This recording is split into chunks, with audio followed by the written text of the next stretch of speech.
Audiencias en la hora de la verdad, al oído.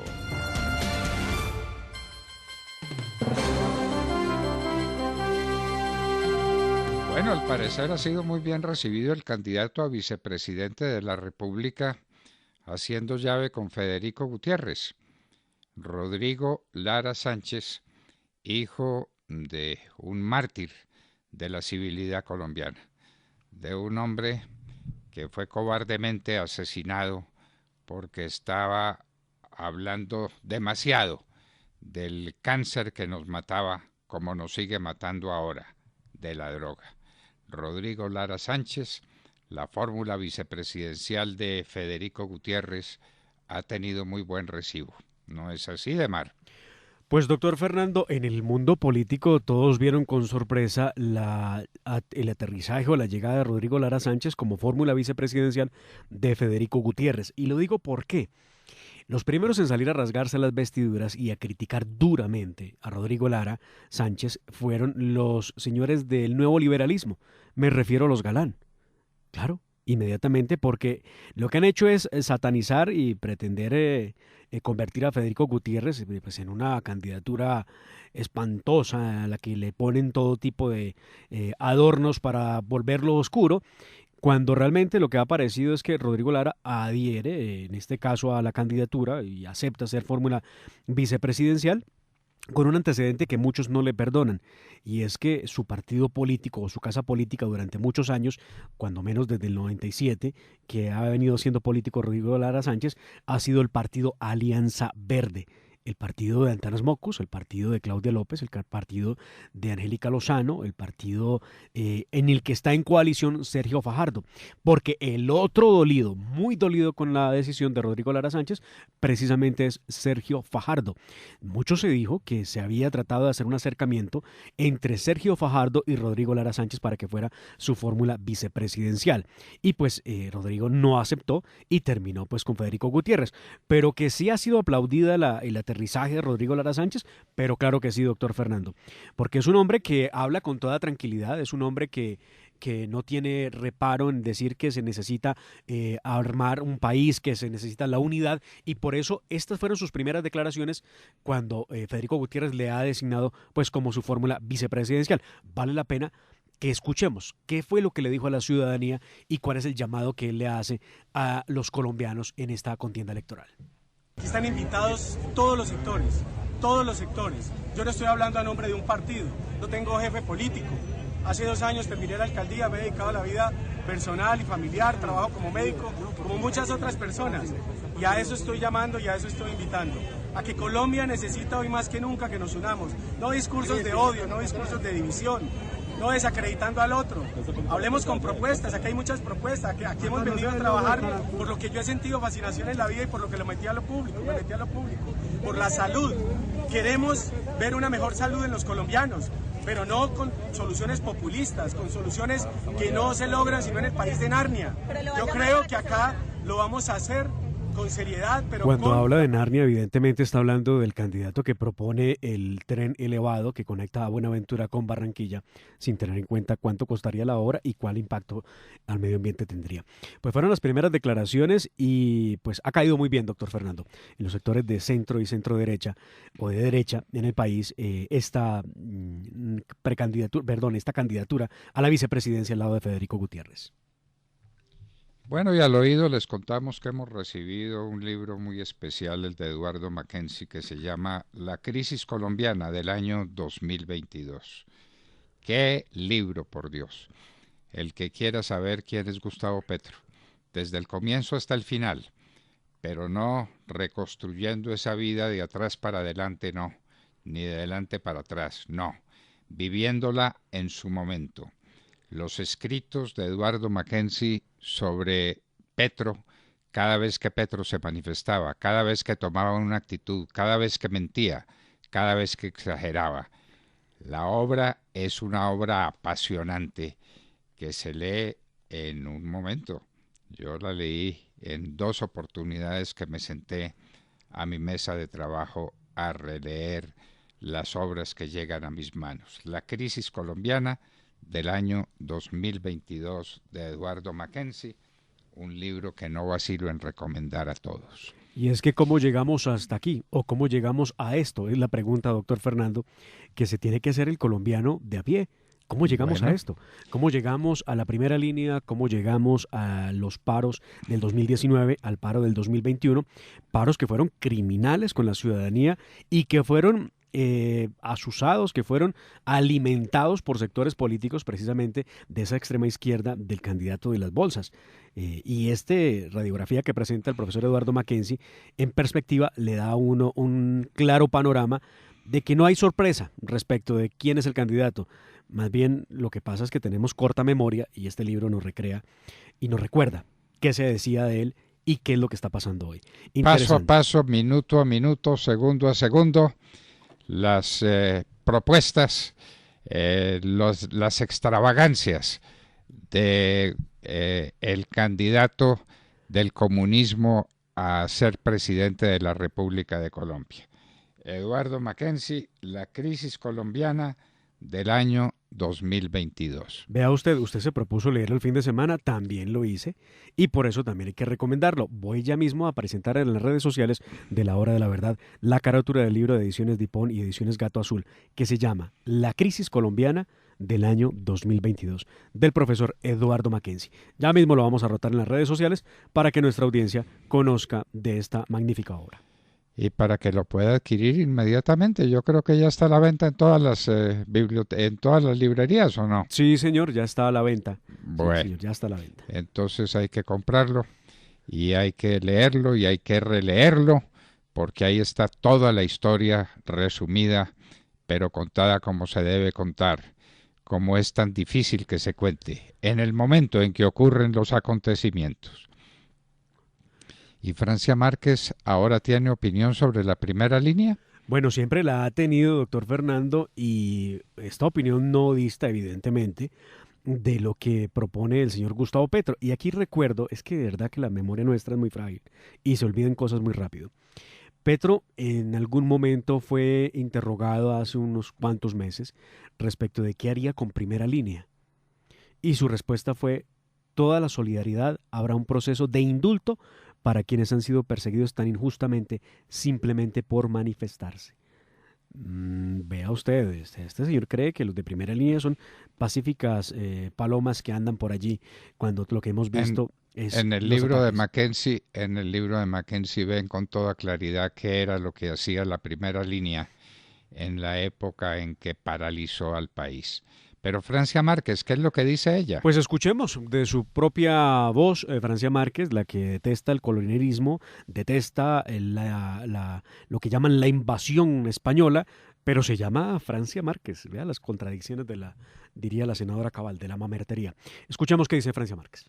Para mí son presos políticos, son una juventud que seguramente salieron a la calle y cometieron algunos desmanes. No estoy justificando algunos hechos que por supuesto tenemos que rechazar, que por supuesto no comparto, ¿sí? En términos de haber dañado algunas instalaciones, algunos lugares, pero yo no le doy una categoría de terroristas a esos jóvenes ni de vándalos.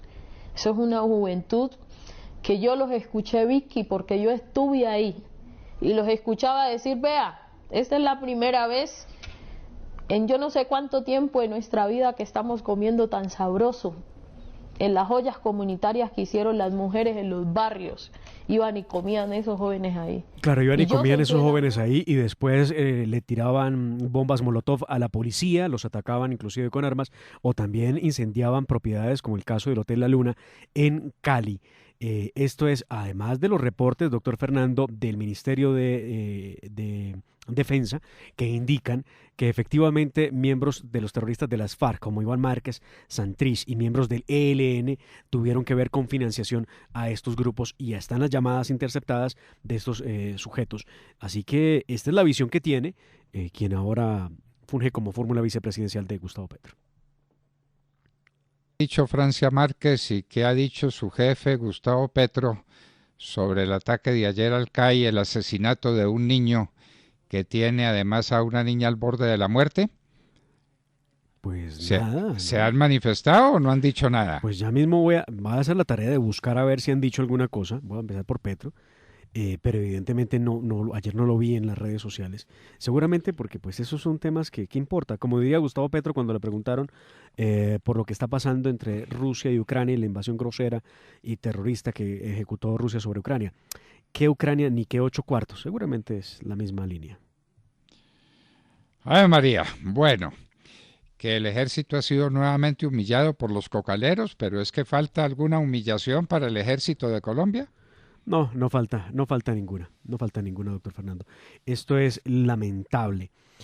Otra vez tuvimos que presenciar cómo el ejército en el Cauca es humillado por una serie de lo que llaman los cocaleros, porque ellos tienen derechos. Y entonces salen y impiden la erradicación de cultivos ilícitos y entre tanto tiene que salir el ejército golpeado, humillado y tratados como si fueran criminales. ¿Hasta cuándo? Y esto lo permite, doctor Fernando, el Estado. El Estado no tiene cómo respaldar a su ejército. Sin que se puedan defender, sin que puedan cumplir con su deber, el ejército no se puede dejar atacar. Pues lo atacan, lo reducen a la impotencia, lo sacan de los territorios a donde han llegado para imponer el orden y para combatir la cocaína, y entonces ahí los tenemos. Y ese sería el gobierno de Gustavo Petro. Si esto es sin poder, imagínese usted lo que será con poder. No, imagínense pues, por un minuto. Se invierte, o sea, ¿para qué ejércitos si están estos sujetos que los vimos en los videos? Esto ocurrió desde el 24 de marzo, doctor Fernando, en el municipio de Suárez, en el departamento del Cauca, donde unos presuntos campesinos, y digo presuntos, y señores, lo digo porque es que estos que aparecen como campesinos defendiendo los cultivos de coca, están todos encapuchados.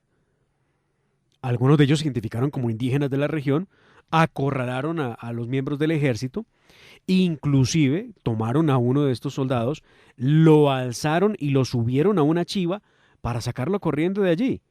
De verdad que yo no sé para qué las armas de la República y para qué el Ejército Nacional si no son capaces de defender la soberanía, si no son capaces de dejar claro que la seguridad está por encima de todo.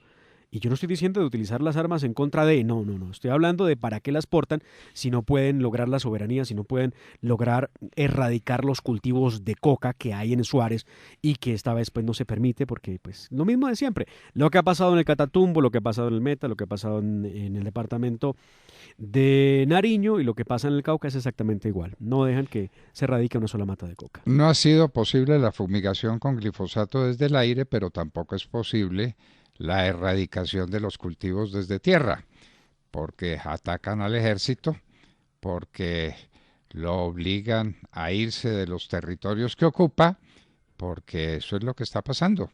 Y como no hay gobierno, y como no hay dirección y comandancia de las fuerzas militares, porque no existe, entonces adelante con los faroles y sigamos produciendo cocaína, que es el cáncer que se come esta sociedad. ¿Qué le vamos a hacer? Bueno, siguen buscando a Gaviria los del pacto, ¿no? Ya lo insultaron una vez, ya lo humillaron, ya en una reunión le dijeron tantas cosas que tuvo que salir a decir que nunca más se reuniría con Gustavo Petro y con su gente, y con Francia Márquez, que resultó bastante más respondona y más groserita de lo que cualquiera se hubiera imaginado. Pero continúa la búsqueda. Claro, en las últimas horas, en los últimos momentos de la vida política nacional, se conoció de una supuesta llamada de Roy Barreras. Recuerde usted que este hombre que pudo haber nacido donde, en el Partido Conservador, luego pasó a Cambio Radical, luego al partido de la U y ahora está en la extrema izquierda en el Pacto Histórico, le solicitó al expresidente Gaviria una cita, le han dado una llamada. Pasó al teléfono el expresidente Gaviria, pero lo que dejó claro es que por ahora no quiere tener ningún tipo de relación ni tampoco entablar un diálogo después de lo que ha sucedido con la señora Francia Márquez. Muy bien, lo dijo ante el país entero. Tiene que ser hombre de palabra y tiene que mantenerse en lo suyo. No tiene regreso. Entonces ahí está el Partido Liberal, que dicen algunos tiene a unos senadores completamente comprometidos con Fico pero que tiene unos representantes a la Cámara que siguen a este hombre de las bolsas, como usted lo llama, Ah, sí. a Bueno, Gustavo Petro, como la gente lo recuerda, ¿no? como la gente lo recuerda, Claro. llenando bolsas con billetes provenientes, uno sí sabe de dónde provienen los billetes que llenan y que llenan bolsas. Todos lo sabemos, es de la cocaína, de allá vienen esos billetes, de allá vienen esas fortunas, de allá viene esa tragedia nacional que llena al mundo de dolor. Aquí ya tuvimos un ejemplo cuando el baterista de una banda murió en la mitad de un viaje de esos que organizan los cocaleros, de esos con los que destruyen a los jóvenes y a los que ya no son jóvenes. Este era un hombre de 50 años y un hombre de 50 años lleno de fama, lleno de dinero, pero lleno también de opiáceos y de marihuana por todas partes. Sin duda lo que se le ocurre a uno cuando cuando aparece la noticia de lo que ha pasado con Taylor Hawkins, el baterista de Foo Fighters, es que algo no andaba bien y que evidentemente estaba probando alguna de las excentricidades de la farándula en Colombia o cosa por el estilo. Y evidentemente, doctor Fernando, vino al país donde se vende seguramente con mucha facilidad. 10 drogas distintas fueron Sí, encontradas en el cuerpo de este señor. entre ellos estaba THC, que es la sustancia de la marihuana, antidepresivos, tricíclicos, benzodiazepinas y opioides. Y en el tema de opioides, pues usted ya se imaginará. Los opioides, ¿qué serán los opioides? Bueno, muy bien. Entonces, aquí tenemos a un invitado muy especial con quien vale la pena hablar, porque en Colombia se hacen cosas muy importantes que la gente no destaca. Nosotros sí queremos destacar lo que está haciendo Colsubsidio por sus afiliados y por el bien del país. En un minuto, Luis Carlos Arango, director ejecutivo de Colsubsidio, estará con nosotros en la hora de la verdad. Y doctor Fernando, antes de que digamos que estábamos hablando al oído, para quien me preguntó inmediatamente aquí en el chat, opioide también es heroína, por si lo querían ustedes tener en Ya radar. había heroína en grandes cantidades, claro, claro. La heroína que es amiga de la cocaína y que está destruyendo la juventud del mundo, y ya no es a la juventud sino a la gente madura como este hombre de 50 años que se acostó para dormir y no se levantará nunca más. Muy bien, entonces les Ahora sí, contamos que hablábamos con ustedes al oído. al oído.